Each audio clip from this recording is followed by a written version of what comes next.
What is up, everyone? This is the first video on this channel, the first layout update, and I haven't really done anything like this for a good, I guess, 10 years. When I was a lot younger, I used to come home and do little updates like this, but now I guess I have a lot more time, a lot more money, I'm able to progress everything a lot faster, so I'm like, yeah, I kind of want to document it, you know, show everyone kind of what I do each little while, or the progress.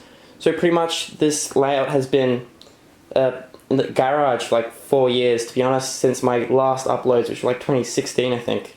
So I took it out a couple weeks ago, and since then I've kind of just been fixing everything, getting everything working again, making sure the track's working, or the locos are working, and it's been kind of frustrating. This little bad boy down here, the A4. This is the Silver Link. If I can get in and show that Silver Link.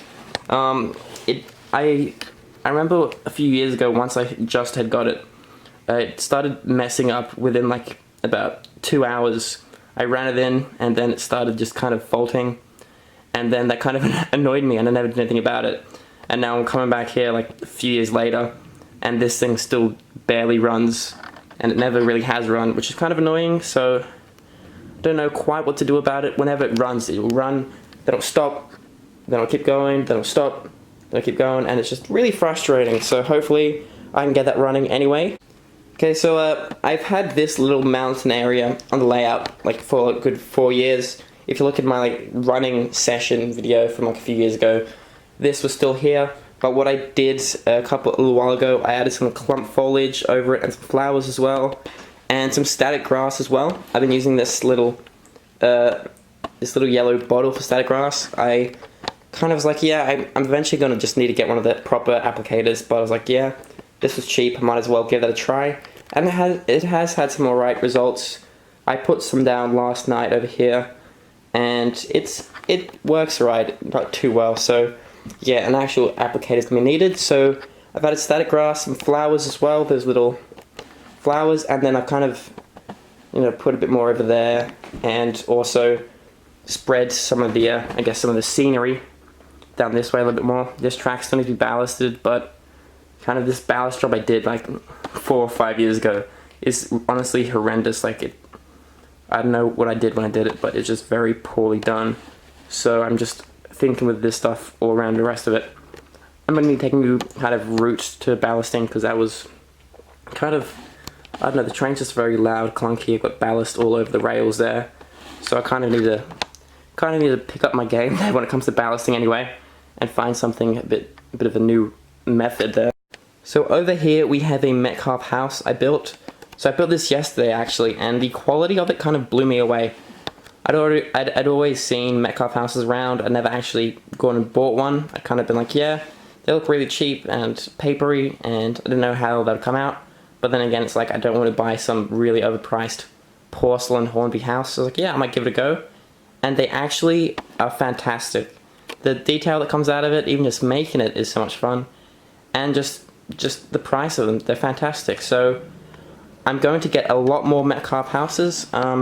This end of the layout eventually is going to have, I guess, buildings, villages, kind of this central part over here, plus these edges are going to be all kind of a villagey scene.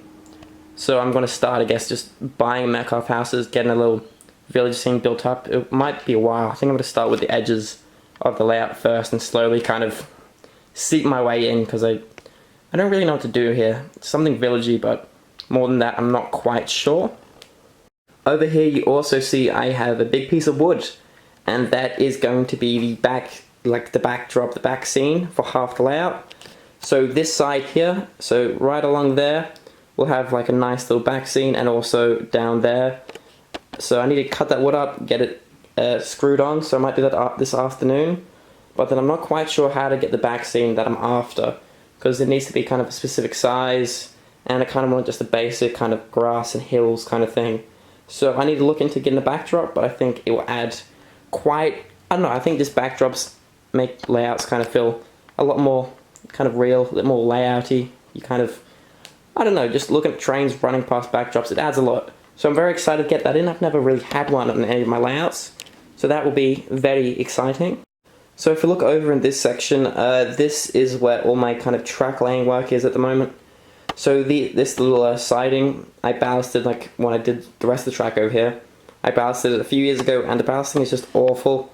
You can see it's all falling off. In the garage it came off and it was just ballast everywhere. It was kind of crumbling. Maybe I didn't use enough glue.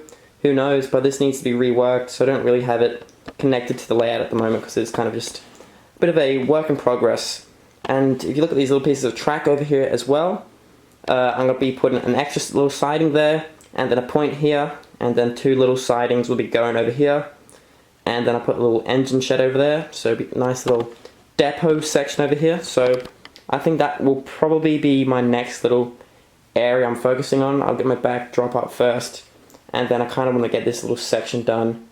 And yeah, just have a fully working layout with kind of working sidings. I currently have no sidings that work at the moment. It's kind of just, yeah. So getting that done in the next few days is good. I just need to go and pick up some more track, and then I can finally get everything laid down. So yeah, my focus for the last little while has just been getting the layout working and kind of getting everything back into groove again. It's been a few years. I want everything working, everything running, and then I can start progressing a bit more. But now I do have a job. Back when I used to make like YouTube videos, like in 2009, when I was like a little 10-year-old, I was never able to go and afford to even just pick up a point if I wanted one. But now I can go and fix anything I need, any repairs, any upgrades. So I feel I'm going to have a lot more progress, and it's a lot more exciting. And it also means I can go out and spend a little bit of money here and there. So over here, as you can see, is the brand new Hornby Terrier. It's an S, E, and C livery, and I went to the hobby shop and I was actually going to pick up a Peckett, one of the new Hornby Pecketts, the 060s, but then I saw this and this livery and I was like, I'm actually going to get this instead. This is gorgeous, and it runs perfectly, and yeah, I've been having a great time with that, and I picked it up, I don't know, about a week, I don't know, 2 weeks ago, early 2020, and it's been fantastic. And also over here, I have 3 new coaches, which is honestly quite exciting. I never have nice coaches. Yeah, all through my childhood, I would be using these James coaches from the Thomas range. They were always so much cheaper than the proper coaches. So I was like, yeah, I'm gonna just get these. So when I was like 7 years old, I bought 2 of these. And then a bit later I bought another 2, so I've had 4 of those for a while, so you'll probably see them in a lot of my videos. But then, you know, I can afford to buy some slightly nicer coaches now, and so they had a sale on at my local hobby store, so I bought 3 of these. So what these are the ex-LMS British Rail coaches, Mark 1 I believe. So they're pretty much just, yeah, LMS coaches with the little logo at the bottom scraped off, because they're British Rail now. I only have LNER, I guess, steam engines, well, apart from that one over there, which is pre-grouping. But apart from that, I pretty much only have LNER. But the British Rail coaches, so hopefully I can just get away with.